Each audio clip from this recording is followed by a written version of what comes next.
What's up, everyone? Good morning, good afternoon, good evening, wherever you are. I am just popping in. We finally got some season one patch notes. So let's just mull over them real fast and see what they actually changed. If anything, after a long break of not doing stuff and letting us sit in Warzone Call of Duty, bad place. So the UI fixes for this is for multiplayer. UI fixes as usual. Seems like this is always getting touched, but whatever. Gameplay weapon check and animations will no longer play upon respawn in small map playlist. Thank you. That's a nice one. Anytime you spawn in, you gotta check it. So no more of that stuff. So that's kind of cool. Pace it up a little bit so you don't get stuck with your pants down all the time on the respawn, since the respawns are pretty bad. Okay, so here we are with the other things here: the Ravage 10 stock and the compensator for the Rival 9 muzzle, the correct unlock requirements, display for the attachments.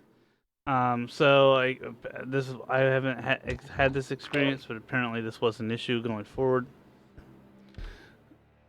Well, my game just restarted over here. So, anyways, looks like they did some map things, so they added some more spawn points in some of these maps, so that's kind of good. And I think today we also get Rust Mint back, so that is added bonus. Not a big fan of meat, but whatever. It's meat does work well if you need fast-paced kills and things like that, so that does work. It looks like they added the gun game for gun game they removed the placeholder image, and for Operation Spearhead War, the loadout field upgrade would no longer destroy the tank, cause a stalemate. I have never experienced that in all the times I've played War, but that would be weird to have happened. Okay, so the submachine guns, the AMR-9, the double kit can now be equipped. The double barrel kit can now be equipped. That was an issue yesterday. It looks like they fixed that pretty quickly.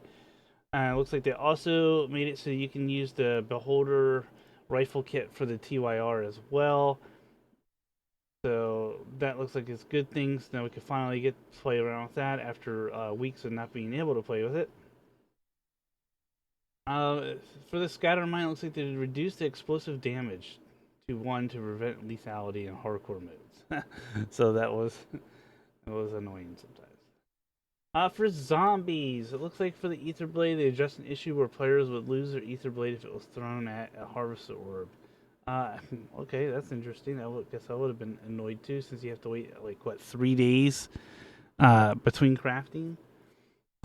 Close the duplication exploit associated with ammo caches. Interesting. Um, they added some week 4 challenges. The destroy 5 vehicles with recommended challenge is now fixed, so that is good. They addressed an issue or maximum reserve ammo for some weapons was inconsistent between Urzikstan and Dark Ether Rift. So it looks like they did just some fixes, but not really what we were looking for. Zombie content wise has been kind of bleh.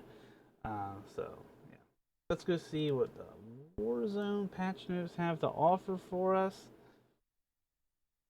Looks like we're gonna look at the Warzone patch notes. So they fixed an issue with some of the CDL things, just basic fixes here. The weapon adjustments. That's where we want to be, right? So the MTZ interceptor, as the max damage was reduced to 85 down from 95, and the min damage reduced to 78 down from 84. So the small nerf. That's not the nerf people were probably looking for. But who knows? I bet you that gun is still going to run in the top meta. Attachment adjustments. The snake shot. Oh boy, here we go. The snake shot is back, uh, and it was max. The damage per pellet at max range reduced to 12, down from 34. So let's see if that's actually true.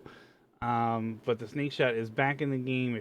If you all wanted to mess around with that, so that's just a small patch list, very small patch list for this week.